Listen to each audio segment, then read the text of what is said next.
स्वागत है आपका हमारे YouTube चैनल पर।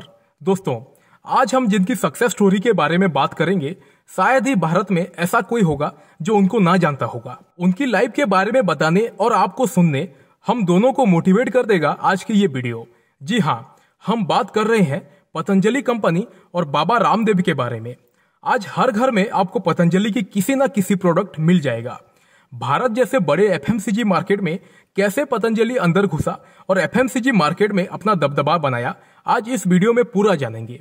पतंजलि नाम सुनते ही हमें सबसे पहले बाबा रामदेव को याद आता है, लेकिन आपको शायद मालूम ना हो कि पतंजलि की सक्सेस के पीछे और एक नाम है। जी हाँ, ये नाम है आचार्य बालकृष्णन का।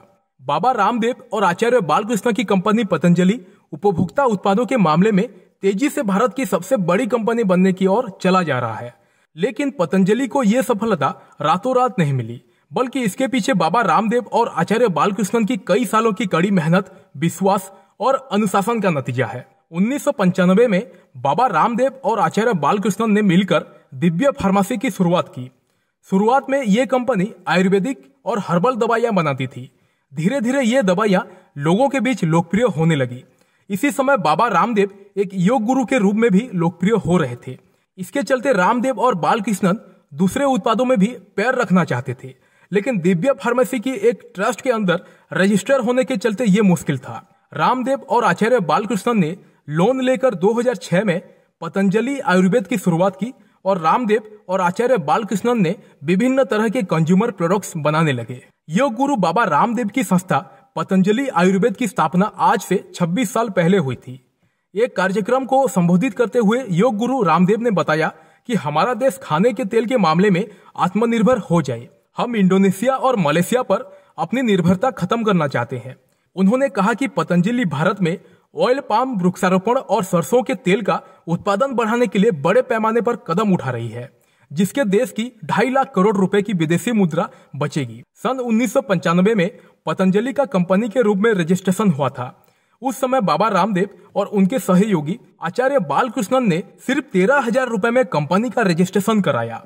उस समय दोनों के पास सिर्फ 3,500 रुपए थे, जबकि इसके लिए और ज्यादा पैसों की जरूरत थी।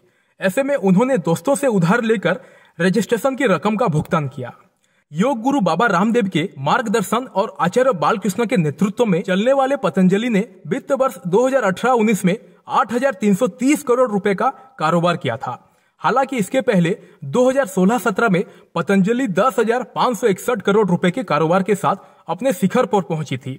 पतंजलि के उत्पादों में टूथपेस्ट, साबुन, आटा, नूडल्स, परिधान से लेकर दवाइयां तक शामिल है।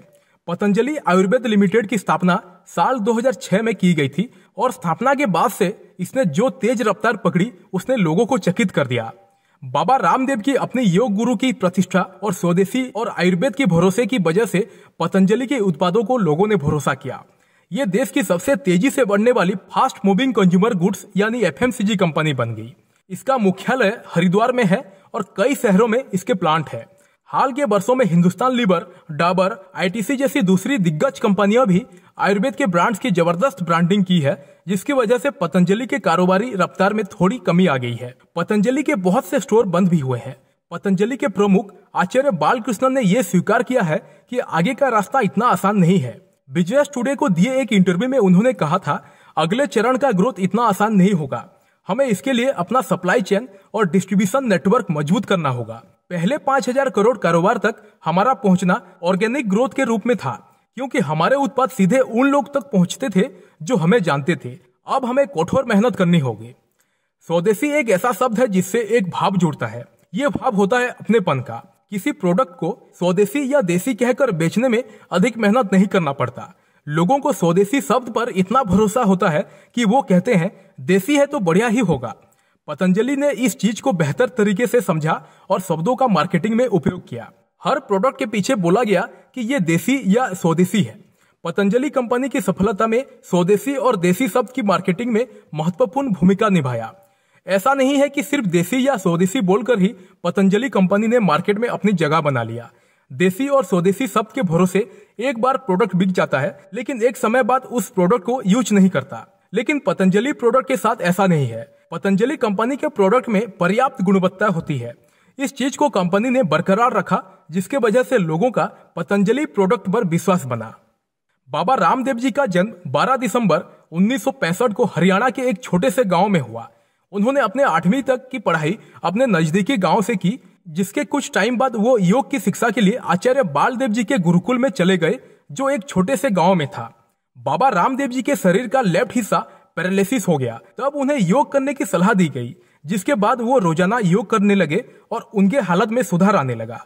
योग के इस चमत्कार को देख के बाबा रामदेव जी ने योग के बारे में और जानने का फैसला किया और आचार्य धर्मवीर के गुरुकुल में शामिल हो गए। धीरे धीरे बाबा रामदेव जी योग की शिक्षा हरियाणा के लोगों को देने लगे। वहीं गुरुकुल में उन्हें एहसास हुआ, अगर दुनिया में बदल लाना है तो सांसारिक जीवन त्यागना होगा। इसी विचार के साथ सन्यासी का जोगा पहनकर स्वामी रामदेव नाम धारण कर लिया और हिमालय की यात्रा के लिए निकल पड़े। हिमालय से लौटने के बाद उनकी मुलाकात आचार्य बालकृष्ण जी से हुई और वो हरिद्वार आ गए। 1995 में दिव्य योग संस्था की स्थापना की गई, जिसका काम जनता के बीच योगा का प्रचार करना था। धीरे धीरे लोग बाबा रामदेव जी के साथ जुड़ने लगे और कैंप लगाकर लोगों को योगा करवाने और उसके बारे में बताने लगे। 2003 में बाबा रामदेव जी के साथ आस्था चैनल जुड़ा। उनके योग कैंप के लाइव टेलीकास्ट के जरिए देश के आधे से ज्यादा जनता को योग के बारे में जानने को मिला और लाखों लोग उनके साथ जुड़ गए।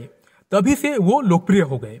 फिर बाबा रामदेव जी और बालकृष्ण जी ने लोन लेकर 2006 में पतंजलि आयुर्वेद की शुरुआत की और अलग अलग तरह के प्रोडक्ट बनाने लगे।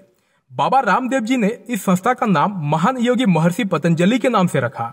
एक टाइम था कि बाबा रामदेव जी और बालकृष्ण जी के पास कंपनी रजिस्टर करने के लिए पैसे नहीं थे। 1995 और 1998 तक बाबा रामदेव जी मुफ्त में दवाइयां बांटा करते थे। वे खुद ही कच्चा माल खरीदते और उसे कूटकर दवाई तैयार करते। लेकिन बाबा रामदेव जी का योग और आयुर्वेद के प्रचार के कारण लोगों के अंदर आयुर्वेद के लिए विश्वास जागने लगा। आज ज्यादातर लोगों को लगता है कि बाबा रामदेव पतंजलि की पूरी संपत्ति के हकदार है। वो सिर्फ पतंजलि के ब्रांड एम्बेसडर और सहायक हैं। उनकी पतंजलि में कोई भी और किसी भी हिस्सेदारी नहीं है। पतंजलि का 94% हिस्सा आचार्य बालकृष्ण के पास है। एक इंटरव्यू में आचार्य जी ने बताया कि हालांकि वो पतंजलि के सीईओ हैं, पर वो अपनी सैलरी नहीं लेते और दिन में 15 घंटे काम करते हैं।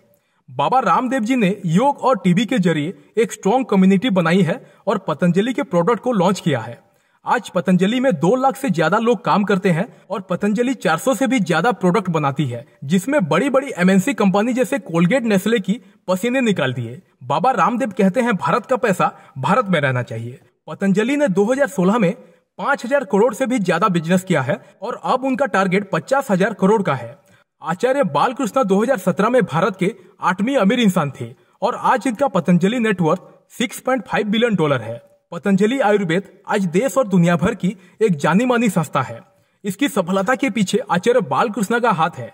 बालकृष्ण ने कंपनी को बहुत ऊंचाइयों तक पहुंचाया है। पतंजलि आयुर्वेद का वर्क कल्चर एकदम अलग है। यहाँ हर कोई ओम का उच्चारण कर एक दूसरे का अभिवादन करता है। इसके साथ ही यहाँ मांस खाने, शराब पीने और धूम्रपान करना प्रतिबंध है।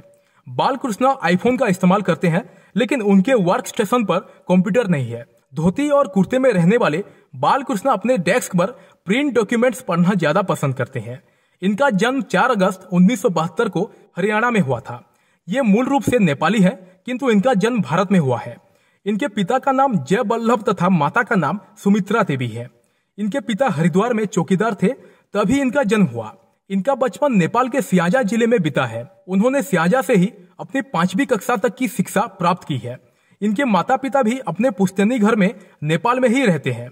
भारत लौटकर हरियाणा के खानपुर में कालवा गुरुकुल से आगे की शिक्षा ग्रहण की। अपनी शिक्षा पूर्ण कर पौधों के औषधीय मूल्यों के विषय में अध्ययन करने के लिए पूरे भारत की यात्रा की। आयुर्वेद जड़ी बूटियों के अच्छे जानकार होने के कारण आज पतंजलि के सारे फैसले आचार्य जी ही लेते हैं। हरिद्वार में रहकर पूरी दुनिया में तथा भारत में अपने काम को अच्छे से संभालते हैं और दिन ब दिन पतंजलि का नाम आगे बढ़ाते हैं। पतंजलि ने मात्र 5 साल में आयुर्वेदिक कंपनी से आज सबसे बड़ी देसी ब्रांड कंपनी बन गई है, जो कि अपने आप में असाधारण है। ग्लोबल रिसर्च फर्म के हालिया सर्वे के अनुसार पतंजलि को भारत के टॉप 10 प्रभावी ब्रांड्स में 4था स्थान मिला है। और ये बात कोई सामान्य नहीं है कि पतंजलि ने भारत के सबसे बड़े बैंक SBI, दिग्गज टेलीकॉम कंपनी एयरटेल और जियो के साथ साथ ई रिटेलर कंपनी फ्लिपकार्ट को भी पीछे छोड़ दिया। आज पतंजलि घर के सामानों से लेकर दवाइयों तक सब कुछ बनाता है। आज योग ने हर घर में एक नया आयाम ले लिया है। कई लोगों को बाबा रामदेव द्वारा सीखे योग से नया जीवन मिला है और कई लोगों ने बाबा रामदेव से प्रेरित होकर छोटे छोटे मुफ्त योग शिविर भी लगाने शुरू कर दिए हैं। पतंजलि की कामयाबी हमें ये बात सिखाती है कि अगर हम चाहें तो किसी भी छोटे चीज से शुरुआत करके बड़े मुकाम तक पहुंचा जा सकता है। एक समय था जब योग और आयुर्वेद के प्रति लोग ज्यादा सीरियस नहीं थे। हर किसी को लगता था कि योग करने से और आयुर्वेदिक दवाइयों का इस्तेमाल करने से किसी को फायदा नहीं होता।